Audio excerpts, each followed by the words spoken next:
எங்க வீட்டுக்காரர்கிட்ட வீட்ல எல்லாருக்கும் சளியா இருக்கு. இன்னைக்கு கபசுர குடிநீர் இல்ல நிலவேம்பு குடிநீர் ஏதாவது போடலாமான்னு கேட்டா, அதெல்லாம் வேண்டாம்மா.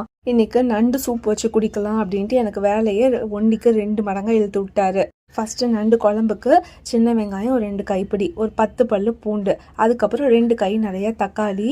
நான் இது ஒரு 5 பேருக்கு வைக்கிறதுனால இவ்வளோ சேர்த்துருக்கேன். நீங்கள் கன்சிஸ்டன்சி கூட்டி குறைச்சி சேர்த்துக்கோங்க. இப்போ அதில் 1 ஸ்பூன் மிளகு, 1/2 ஸ்பூன் ஜீரகம் சேர்த்து நல்லா அரைச்சிக்கலாம். இப்போ கடாயில் கொஞ்சமாக எண்ணெய் விட்டு கடுகு, உளுத்தம் பருப்பு, பட்டை, கிராம்பு பொடி, அதுக்கப்புறம் சின்ன வெங்காயம், பூண்டு, 1 கை தக்காளி, 1 ஸ்பூன் இஞ்சி பூண்டு விழுது, நம்ம அரைச்ச மசாலா விழுது எல்லாத்தையும் சேர்த்து நல்லா பச்சை வாசனை போக கிளறி விட்டுக்கலாம். பச்சை வாடை நல்லா போனதுக்கப்புறம் கொஞ்சமாக மஞ்சத்தூள், ஆல்ரெடி க்ளீன் பண்ணி வச்சுருக்க நண்டு எல்லாத்தையும் சேர்த்து நல்லா பரட்டி விட்டுக்கலாம். அந்த நண்டோட நல்லா மசாலா நல்லா பிடிச்சதுக்கப்புறம் 1/2 ஸ்பூன் மிளகாத்தூள், 2 ஸ்பூன் மல்லித்தூள் சேர்த்து தேவையான அளவு தண்ணி ஊற்றி தேவையான அளவு உப்பு போட்டு கொதிக்க விட்டுற வேண்டியதான்.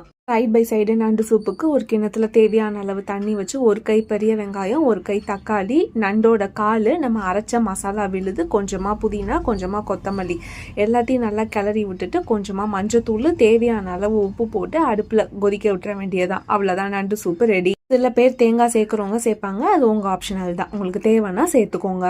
அது ரெடி பண்ணணும் இது ரெடி பண்ணணும்னு இல்லாமல் சிம்பிளான மெத்தடில் நண்டு குழம்பு, நண்டு சூப் ரெண்டுமே ரெடி ஆயிடுச்சு. சைட் பை சைடு இன்னொரு கடாயில் எண்ணெய் விட்டு பட்டை, கிராம்பு, சோம்பு பொடி, கொஞ்சமாக பெரிய வெங்காயம், கருவேப்பிலை, க்ளீன் பண்ணி வச்சுருக்க ப்ரானு, கொஞ்சமாக மிளகாத்தூள், மல்லித்தூள், தேவையான அளவு லைட்டாக தண்ணி தெளித்து விட்டு லைட்டாக கொதிக்க விட்டுற வேண்டியதான். தண்ணி நல்லா ட்ரை ஆனோடனே பெப்பர் போட்டு இறக்குனீங்கன்னா சூப்பரான ப்ரான் பெப்பர் ஃப்ரையும் ரெடி. நாளைக்கு இதோட மிச்சம் மீதி கண்டினியூ ஆகும், மறக்காமல் பாருங்கள்.